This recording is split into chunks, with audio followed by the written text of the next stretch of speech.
तदा यदा हि धर्मस्य ग्लानिर्भवति भारत अविद्यानां धर्मस्य तदात्मानं सृजाम्यहं पवित्राणाय साधूनां विनाशाय दुष्कृता धर्म संस्थापनार्थाय संभवामि युगे युगे।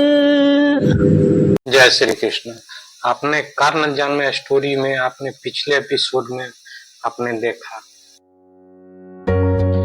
मगध में जरासंध एक बार में 10-10 महारथी से मल्ल युद्ध में सबको परास्त कर दिया।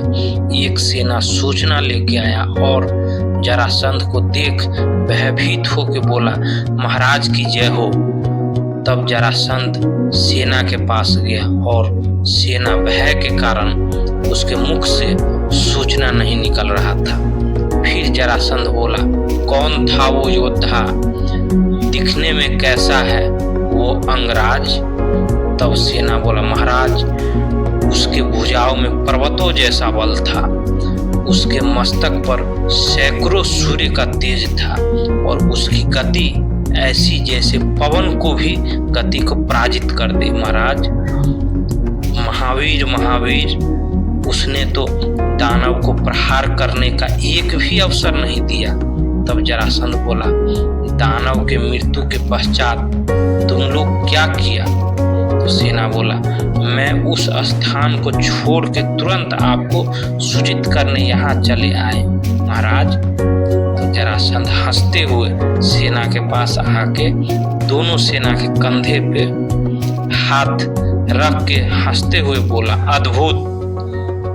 बोल के दोनों सेना को कंधा पकड़कर गुस्से में इतनी जोर से दबाया, दोनों सेना का वहीं पर मृत्यु हो गया। जरासंध बोला, मुझे घृणा है उस प्रत्येक व्यक्ति से जो रण छोड़ के भाग जाए।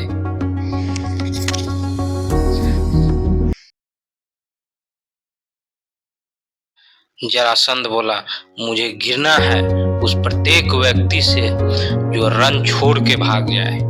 मुझे घृणा है उस प्रत्येक व्यक्ति से मेरे समक्ष शत्रु का प्रशंसा करे और मुझे सबसे अधिक घृणा है उससे जो मेरे मगध नरेश को ललकारने का साहस करे। अंगराज तुम्हारे अंग अंग को भंग करेगा जरासंध।